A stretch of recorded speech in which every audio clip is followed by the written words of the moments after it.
We welcome now Tricia Walker, singer, songwriter, Grammy Award winner, and board member, Grammy Museum, Mississippi. Hey, Tricia. Good morning. Good morning. How you doing today? I'm doing well, trying to stay cool like everybody else. Well, it's summertime in Mississippi, so that's kind of the way it goes. Tell us about this Women in the Round event happening July 16th. That would be next Tuesday. That's correct. I've got 3 of my pals from Nashville, Tennessee that are coming down. We're going to do a program called Big Night with Women in the Round. These are 3 ladies that for years and years, I won't tell you how many years, that we used to play at the Bluebird Cafe, which is the premier listening room for songwriters in Nashville. And it's always a great night of original music and funny stories, and just a good time will be had by all. Awesome. How long you been doing this, the Women in the Round? Is this an annual event that's been going on a while? I think this is the 3rd time they've come down for a benefit for the Grammy Museum. They've come down a couple of times before that when I was working at Delta State at the DMI Entertainment Industry Program. They came down and did a couple of shows then. So this is probably their 5th or 6th time to the Delta. I see. That's pretty cool. Well, Mississippi is blessed with lots of women talent, female talent in the music industry. You among them. Who were some of the other notable names that come to mind that you follow, you respect, perhaps even influenced you? Oh my gosh, so many. Well, of course, younger than me would be Faith Hill, people like that. The young ones coming up, but. Yeah. Mavis Staples, although Aretha Franklin herself wasn't from Mississippi, her father was, and she was a huge influence on my music growing up. And the songwriters in Nashville that I got to hang out with, Kate Campbell, so many just great songwriters. That was sort of my community, was the songwriter community.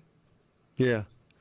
Wow, that's pretty cool. What's the latest at Grammy Museum, Mississippi? We were up there not so long ago, hosting a remote, got the total tour. What an impressive facility it is, and really does showcase Mississippi's rich history in music. What's the latest? Any new exhibits? Anything in particular that perhaps curators have updated?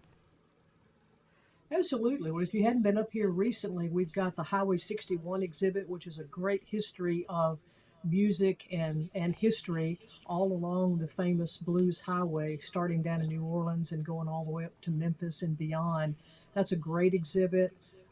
There's a new exhibit in the Mississippi space that is a permanent exhibit that's got some great artifacts in it. We're really grateful to have that. And the day that we have our Women in the Round show, they will be installing a country music trail marker next to our blues trail marker out on the front lawn of the museum. That'll be at 5 o'clock on July 16th. So if you're hanging around Cleveland on July 16th, come on out for the country music trail marker. Yeah, really cool. So I've asked this question of our colleague and, of course, very successful music artist, Steve Azar, which is, why do you think so much musical talent emerged from Mississippi? What is it that's unique about our state that seems to be conducive to so much success in the music industry, in the music business?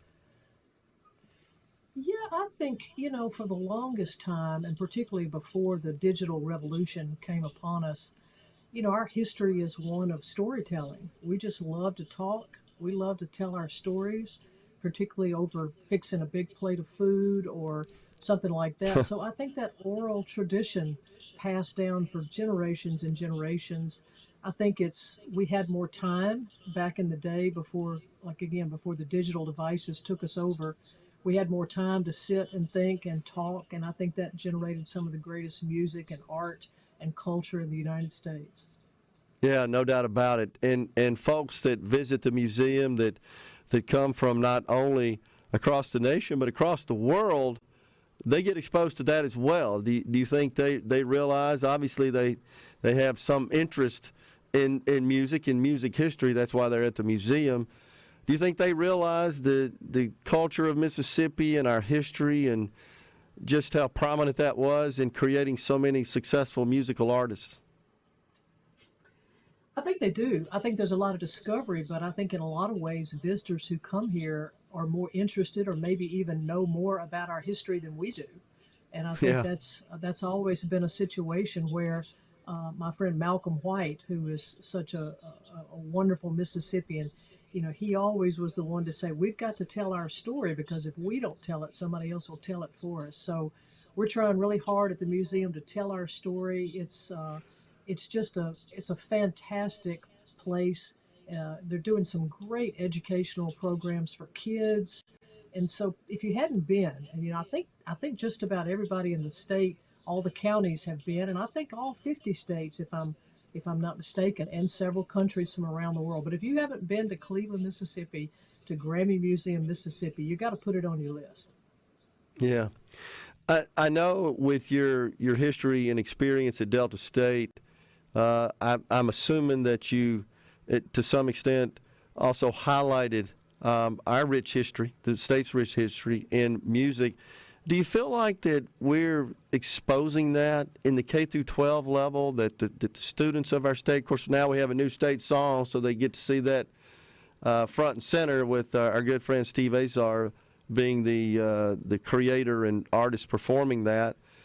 Do you think that we're exposing our children enough to that history, and should we be doing that, I guess? Oh, we absolutely should. And I think over the last 10, 15 years, we've done a lot better job of it. And I think from what I know just from recently talking to different arts agencies and music programs, that's going to continue and become even more a part of the curriculum for our young kids. Because, I mean, that's something we can all be proud of. I don't think I was aware as a kid of our history until I moved to Nashville and began to look back and study it a little bit, and then just realized that so much of America's music, so many of those writers and practitioners and artists, including Steve Azar, were from Mississippi. And so Yeah. it's something to really fly the flag about and be happy about. So yeah, I think we're doing a better job. We can always do more, but I think we're doing a better job. Yeah, totally agree. So besides being a Grammy Award winner, you're currently serving as a board member for Grammy Museum Mississippi. What do those duties entail, Tricia? Well, for full disclosure, I'm actually rolled off the board. I'm a board Oh, emeritus member, and so okay. now I serve more as a volunteer. But the board does a great job in setting the vision for the museum, strategic planning. I know just recently they've gone through their new 5-year strategic plan. They do the heavy lifting, all the financials, planning, programming, educational department. It's a very active and very, very productive board. I can tell you that. Yeah. Well, it's are these folks business people, come from all walks of life, folks that have a strong interest in music and of course our history with music. What sorts of backgrounds do they have? Yeah, they do. It's a good mixture of business people, educators, artists and performers. There's a representative from Delta State on the board. So it is a good mix because we need all of that. We need all those voices at the table to make it work. Yeah. You know, when you think about Mississippi, which has an incredibly diverse landscape, you always got to think about the Delta as being kind of the Mississippi original landscape, so to speak, even though the Gulf Coast of our state may have been settled prior to that. You just seem to associate Mississippi with the Mississippi River and the Delta. Is that kind of your take on it when you talk to people that come into the state, never been here before? Yeah, I think so, and I think you can really put some stock in that because if you consider the blues, the genre of blues music being kind of the tap root of all great American music, I think you can make a case for that, and most of that came from right here in the Delta. And then when those writers and practitioners of music left the Delta, if they went north to Chicago, it turned into something a little bit more little electric blues. If it went south to New Orleans, and you got that great mashup of jazz and blues, and music has a way of evolving. But I think you can make a strong case that even though the coast may have been settled earlier than the Delta, that the blues music that came out of the Delta was the real root that started all great American music. Yeah, Absolutely. Totally agree. It's something to be proud of as a Mississippian. And you're right, the Grammy Museum Mississippi is something that everyone should take a little time to tour. They will not be disappointed, I can assure you that. Tricia, always good talking to you. Appreciate you coming on.